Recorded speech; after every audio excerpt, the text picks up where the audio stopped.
Central Fire Station, at the corner of 9th Street and Minnesota Avenue, has been witness to over a century of history and has played a key part in keeping the city of Sioux Falls safe. It's more than just brick, mortar, quartzite, concrete, and wood. It's a working monument to brave firefighters that have called it home.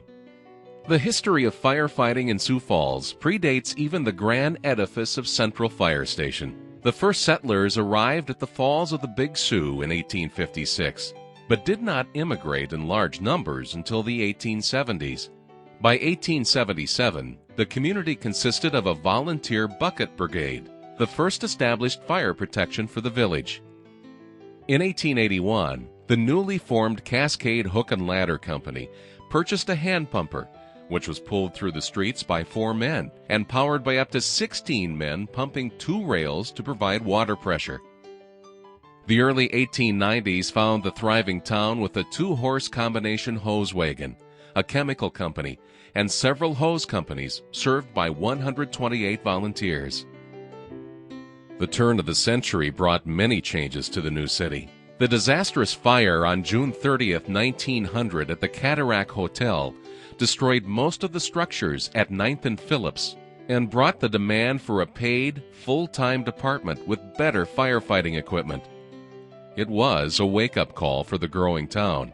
City Ordinance 261 established this paid fire service, which was supplemented by volunteer Minutemen available in a moment's notice. The new city auditorium, at the site of today's City Hall, provided quarters for the fledgling department. Many of the apparatus included a state-of-the-art 1903 horse-drawn steam pumper that galloped across the city from this central fire location. With over 15,000 citizens, in 1911, the decision was made to build a new fire station. Designed by Joseph Schwartz, it was to be built at the corner of 9th and Minnesota in Sioux Falls. It was an Italianate design, and Sioux Falls Construction became the general contractor. They built the beautiful structure for a cost of just $35,962. And in 1912, firefighters, horses, and apparatus all moved in. The building featured crew quarters on the second floor, accessible to the main floor by 3 brass fire poles, one of which is still in use today. Teams of horses were kept in stables where the kitchen is today, and when the alarms went off, the animals were trained to be trotted out, their harnesses dropped from the rafters, hooked up to the various pieces of fire equipment, and then driven to the scene of the fire. A hayloft on the east side of the second story provided food storage for the animals on duty, as well as reserve animals that lived downstairs at Central Fire Station.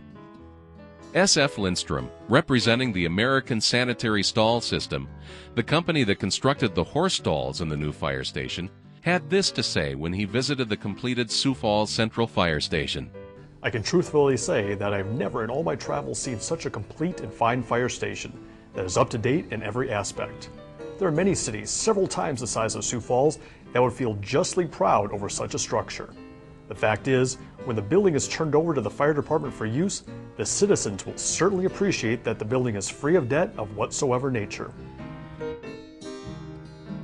The acquisition in 1916 of the first motorized fire engine was the opening wedge of the movement away from horse-drawn equipment. Horses, though, didn't altogether disappear from the local firefighting scene until about 8 years later. The 750-gallon Seagray pumper was a boon to the local force and was counted on every day until the early 1950s. Other motorized pieces soon followed, and within 3 years the city had 5 trucks ready to do battle, including a chemical truck, hose truck, and an aerial ladder truck. Since the early days of firefighting, one of the main obstacles has been how to alert firefighters of a fire. The large 2,600-pound bell that now sits upon the ground in front of Central Fire Station was the first device to alert firefighters of turmoil within the city. Acquired in October 1884 and built by the Jones-Troy Bell Foundry of Troy, New York, the bell was first suspended in a tower of the First Ward House on the present site of City Hall. A year later, lightning struck the tower, splitting the corner from top to bottom. The bell was moved to the city auditorium a few years later and rang out for 13 years before being placed 80 feet atop the new bell tower at Central Fire Station. Alerting firefighters of where they were needed was made easier when Gamewell alarm systems were purchased and scattered throughout the city. They set off an electric current when an alarm box lever was pulled. This activated various whistles atop buildings and the fire bell. The number of bell strokes would tell firefighters what neighborhood the alarm had been given from. The problem with the bell and whistles was that the whole town knew that there was a fire alarm, and curious onlookers would cause interference with the crews who were trying to get to the emergency scene. Even as the bell began its 57-year perch overlooking downtown from its ornate stone cupola, its days as an alarm were numbered. The rise in phones and residences and businesses alike made for the need of an emergency line switchboard at Central Fire Station. Calls for fire service were handled from there and dispatched either internally or to one of the other stations that were beginning to spring up throughout the city. Along with the telephone alarm system and Gamewell hookups, the local department had a direct wire from the Western Union office. These lines operated when an alarm in the industrial area was set off by someone breaking the glass and turning a key. This sent a signal by ticker tape to the Western Union office. Western Union would then relay the information to the Central Fire Station switchboard. In 1969, the decision to remove the bell from the tower was made. The frame supports had deteriorated to a dangerous point and was in jeopardy of collapsing under its own weight. The magnificent old bell that had alerted citizens since 1884 was hoisted down and sat unceremoniously in the back parking lot of Central Fire Stations for decades. It wasn't until 1981 that the Iron Giant found its current home in front of the building, a reminder of what once was. Daily life in the fire station has changed over the years, but many of the same tasks have remained the same for over 100 years. Trucks and equipment still need to be maintained. House duties such as cleaning and cooking are still performed, and the vigilant nature of waiting for the inevitable call still hangs over every firefighter on duty. Gone are the days where men had to worry about bringing hay down from the loft to feed the mighty horses used to pull the fire apparatus, replaced today with more up-to-date training, equipment, and drills.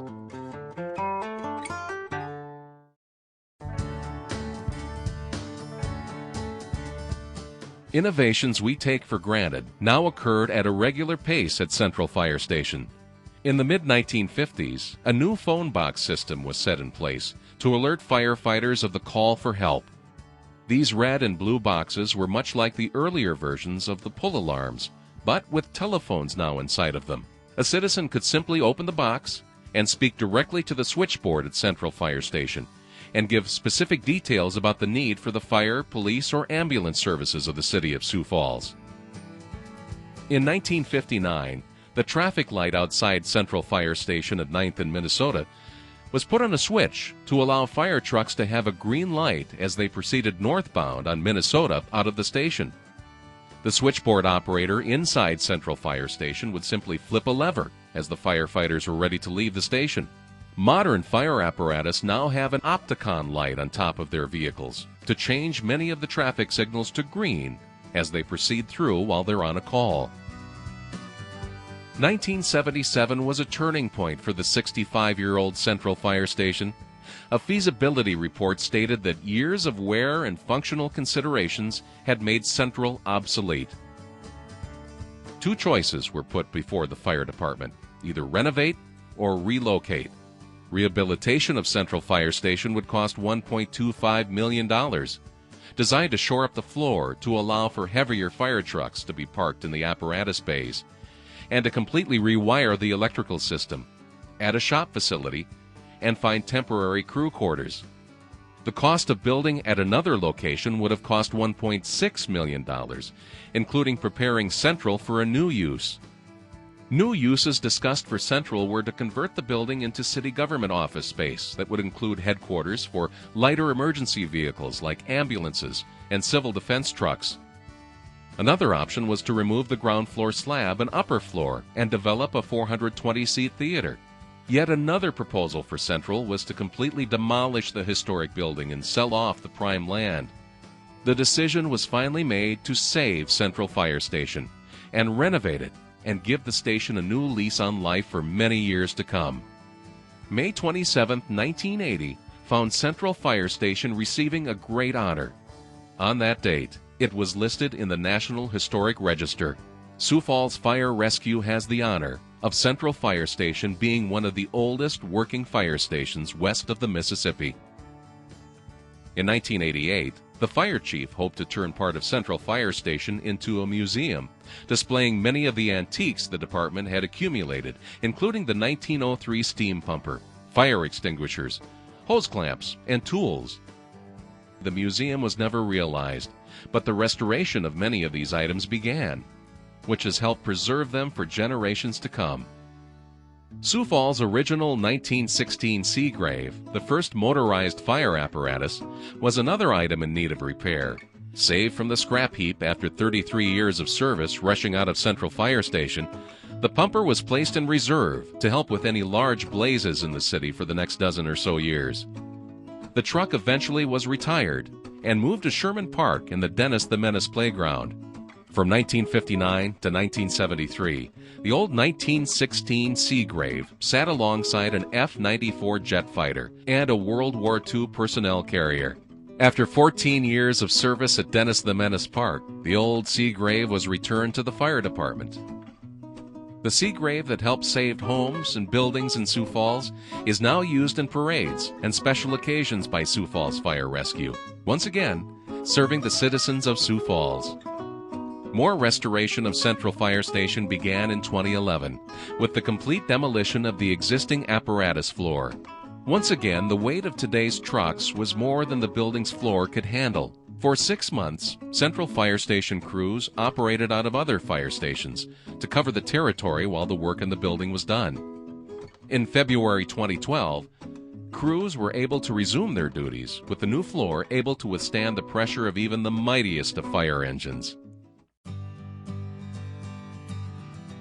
We're going to give you a little short tour of our Central Fire Station. We'll go room to room and kind of show some of the behind-the-scenes features and characteristics of this grand old building. Right now we're on the apparatus floor. When I started, it was a different floor. We broke that out and put in actually floor number 2, and now last year we busted that floor out and we've got this brand new floor in here now. So anyhow, when I started, we had a pole right here. You can see where the pole came down, and we had this one, of course, and there's actually a third one that was here originally on the south side of the end door there. That was out before I started. At the time, there was just holes in the floor upstairs, and there were just a couple of plywood covers on it, and when you'd get a call, you'd run up to the plywood covers, you'd fling them open and hit the pole hole. There was no door around it, no enclosure like there is now. It's a lot safer than it used to be. When I started also, there were some solar collector panels on the south side of the building. They never did work very good, so here about 7 or 8 years ago we took them out. Then over here is our hose tower. There's been a lot of changes in the hose tower. This is where we put our hose to hang it and dry it after each fire. It's pretty interesting. When I started, right here was just all that it was these iron rods came across and connect. This ladder wasn't here, and each one of the rods was kind of loose and it felt like it was going to fall out. Didn't have the cage. None of the catwalk up there was there. The pipes were not there. All that was up there were some heavy timber beams, and the new guy, of course, would climb up there, stand on the timber beams, straddling them, and then run the hoist to bring the hose up and down and set it back on it. That's all you stood on. No safety or ropes, no life belts or anything like that. So if you were scared of heights, we found out about it real quick right here. Up on top, what most of us new guys did when we were down here, you'd climb up there and you'd scratch your name into the mortar or into the stone up above with your initials and your year that you started. My name is up there, and I also hid a nickel up there, but I'm not going to tell you where that's at. I want that to stay there. But you would find old chew cans from the 50s that somebody would tuck away up there just to hide it and see how long it stayed up there. And when you look in here, you can kind of see the shades of the past, so to speak. Along the side here, there's a heavy timber board there. Has 1921, 1923 on it. I'm not real sure if that was to designate the year the hose was purchased or when they were testing the hose. I'm not real sure on the history on that. Now we're in the kitchen. This has undergone many changes. The original design, this was part of where they kept the horses, the stables. And when the alarm would come out, they would come and grab them and bring them out to the apparatus floor, and then they would drop the harnesses down on them. When I started, all of the stove and the fridge and everything was along this wall. The glass blocks weren't there. It was big screen doors with a big chalkboard between them. This main part of this change came about when we put that new floor in '82, and then several smaller changes over the years since then, new cabinets and countertops and stuff like that. But yeah, a lot of change going on in here. One thing hasn't changed, the newer firefighters always doing dishes. That has not changed. Okay, you can see that we have commercial grade stoves in here. The reason for that is you have multiple crews here, 9 people plus sometimes, and they're preparing meals for those crews, and it is very hectic. When they get going peeling potatoes and things like that, it is a big deal. To get out of their way, they're awfully busy. And they purchase their food every morning, and they decide what they want to have for their meals, and they eat like everybody else, noon and supper time, and if a call comes in during that time frame, everything gets shut off. If one crew goes, the other one stays, then they'll shift cooking duties to make sure somebody's minding the pots and pans and stuff. But if they both have to go, everything gets shut down and the building's secured, and they leave and they come back and they have cold food. Okay, we're now in the front office. This is where the captains do their fire reports and their daily administrative duties. It's also where the dispatch center for our entire department used to be back in the 50s and before. The calls would come in, and the dispatcher would take the call, information, location, things like that, and make sure that the crews got sent out the door in a timely fashion. There's been a lot of changes in this room also, mostly cosmetic.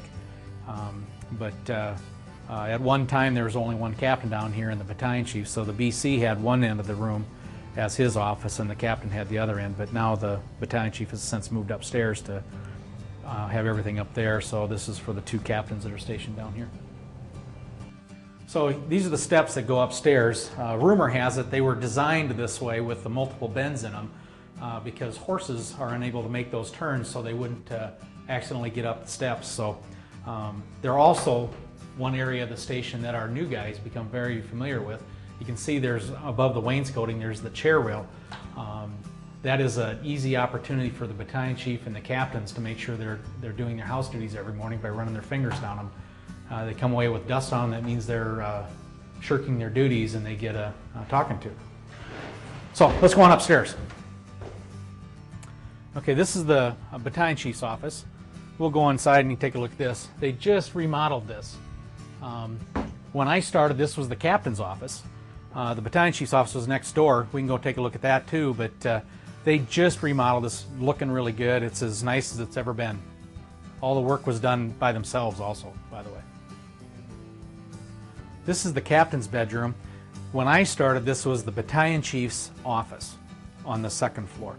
This hole was through here and a phone sat on that. This door was still operable.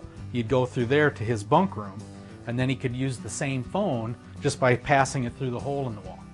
So he had both of these rooms back then up on the 2nd floor.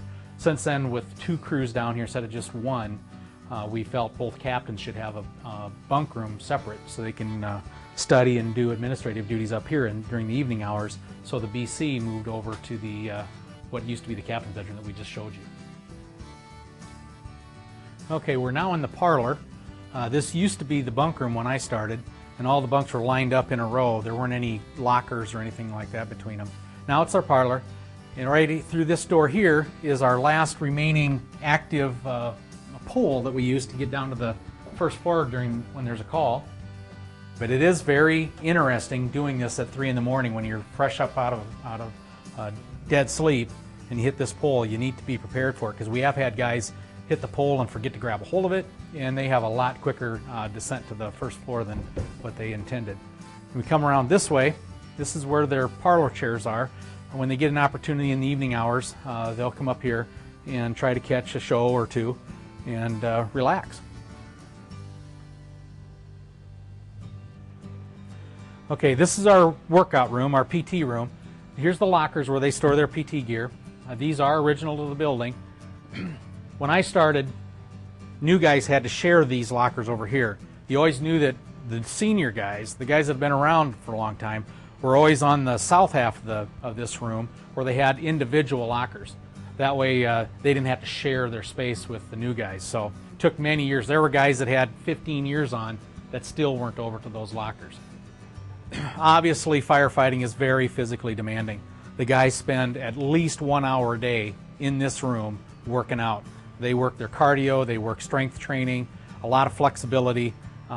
Every year we have an iPad now that tests them to make sure that they are physically capable of doing the essential job tasks. So it's very, very intense in here. A lot of pride goes into this. Guys work out with each other, helping each other to perform better, and it's pretty impressive. We got some really, really fit firefighters on our department right now. Now we're in the bunk room. This is where the crews sleep. It's a unique situation here at this station as compared to the newer stations that we now have on the department. The crew sleeps in here together. The new stations have, each crew member has their own bedroom with their own lockers and stuff, a little more privacy for them during the evening hours. Okay, we're now in the gym, which used to be our hayloft.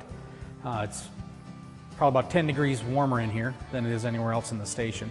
This is where the crews come to play volleyball and basketball and exercise.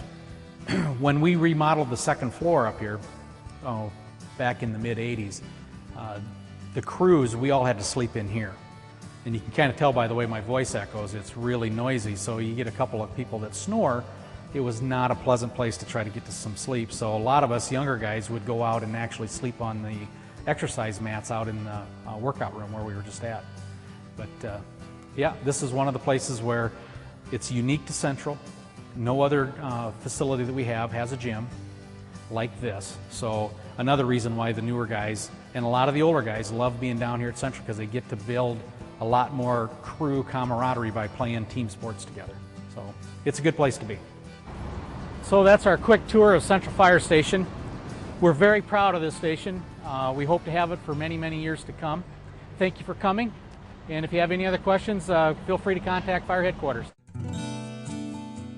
It's hard to narrow down exactly one experience or favorite experience. It's, you know, like I've used the reference before, it's almost like trying to pick your favorite moment with your kids out, because I mean it's been my whole career down there. There's been, you know, if it's the camaraderie, the practical jokes that don't seem to happen at the other stations quite as much, just I guess because we're, you know, 4-man crews, and down there it's 8-9 guys always together, and you know, and that's probably the biggest thing. Is just, you know, it may sound weird, but the camaraderie, the practical jokes is part of the camaraderie.